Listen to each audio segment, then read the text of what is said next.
Good morning, everybody. Welcome back to the Zone. I am Jim Shady, and I am your host here on the channel.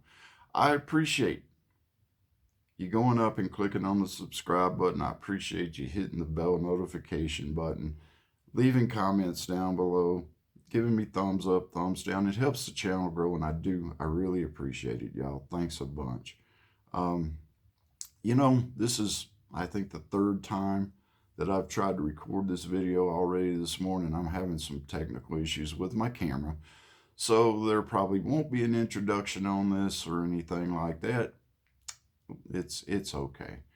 I made a mistake last night, and I watched the evening news. And as I watched the evening news, I started thinking to myself, what the hell is going on with this country right now? What the hell is wrong with people right now? I woke up this morning and I actually wondered to myself, am I still living in America? I look at the news last night, and there's this group of pro-Palestinian demonstrators, and they are beating and banging and kicking on this locked library door, trying to get through it to get to a group of Jewish kids that have been locked inside the library for their own safety by the people at the college. And this wasn't Beirut. This wasn't Lebanon. This wasn't Iran or Iraq. This was New York freaking City. And also in New York City, next thing I see is there's this group of anti-Israeli demonstrators marching down the street, and they got their signs on, they got their signs up, they got their mask on, they got their shawls on, the whole 9 yards. And they're all carrying signs, and one of these signs, one of the big ones where they were all sitting down, said, "Honor the martyrs in Gaza." I hate to bust your woke bubble here, Scooter. I really do. But I'm going to clue you in on something, and you need to listen. There are no martyrs in Gaza. There are two things in Gaza right now. There are casualties of war, and there is collateral damage. That's what there is in Gaza right now, folks. Because Hamas started this. Hamas bombed Israel. And if you back Hamas, this is what you're backing. You're backing a bunch of baby murdering, child raping, killing animals. That is what you are backing. You are backing a group of people who have their sole purpose for existing is to wipe Israel and the Jews off the face of the earth. That's what you, the most inclusive, tolerant, accepting group out there, you preach this to us all the time. This is what you're this is what you're backing. And then, next news story hits. Mass shooter in Maine. Okay?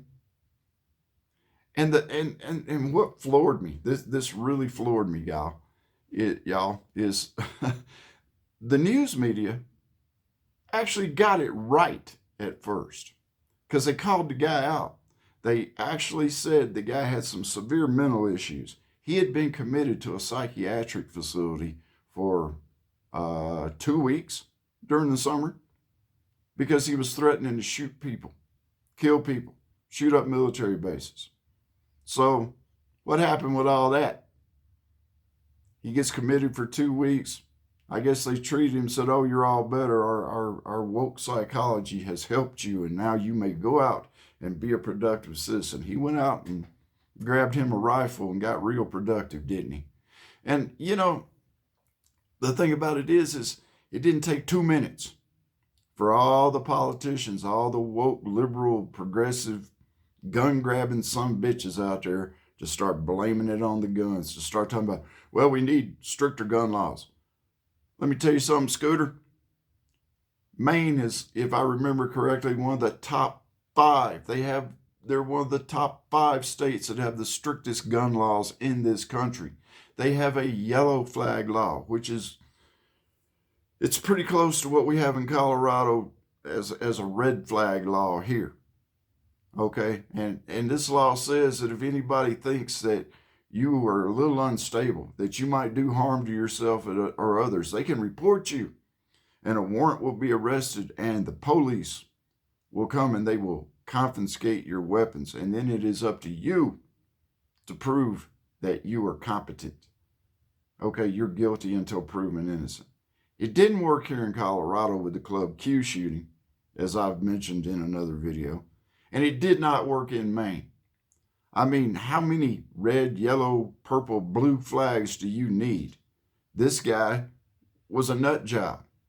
And what made him dangerous, he was a gun enthusiast. He was a firearms instructor. But no, the media swoops down on that, or the politicians swoop down on that, and it's all about the guns. Until, here we go again, until this country and the people that are supposedly leading this country can come to grips with, accept the fact that this country does not have a gun problem. This country has a mental health problem. It has a mental health issue. And until they can come up and realize it, admit it, and figure out some way to combat it, things aren't going to get no better. And yeah, it's like I said, I woke up this morning and I got a cup of coffee, and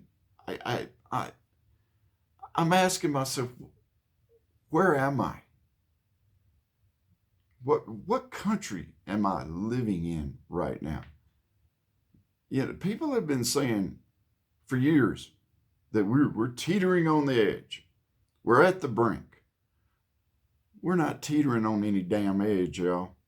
We're not on the brink of anything. We passed the brink, went over the edge, and we've been free falling for a long time. The difference is now we're starting to see the bottom come rushing up at us, and it's a scary damn feeling. I don't even know what to say. I really don't know what to say. I look back at the past and what this country used to be, and I look at it now, and I can't fathom how far we've fallen.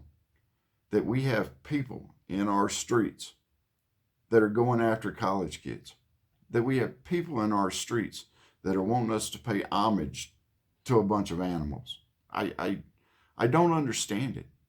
I can't grasp it. And it makes me wonder, just to be totally honest with you, how many of those kids in these colleges are here on visas from other countries? How many of these people how many of these kids are actually, Iranian or Palestinian or whatever?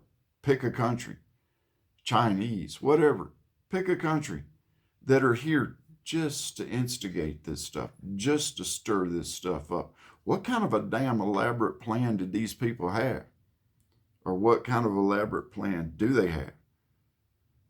How many of these people in the streets in New York City that are holding up their signs and wearing their Habibs and all that stuff, how many of these people are actually American citizens? And how many of them have come up through our southern border in the past 3 years and have been planted here just to stir up social chaos? Kind of makes you wonder, don't it? And you know what? The radical Muslims aren't the only ones. It's been documented that Chinese nationals have come across our border. It's been documented that people on the watch list, the terrorist watch list, have tried to come across our border or come across our border, because there's so many of them that we haven't caught. We don't know what's here. People talk about Red Dawn, and they talk about how cool that movie is and all that good stuff. Folks, there ain't no waiting on Red Dawn. Red Dawn's here. They're just not parachuting in. They're coming in through the southern border and on visas. And with that being said, y'all take care. God bless. And until the next time, y'all stay shady. We'll see you next time.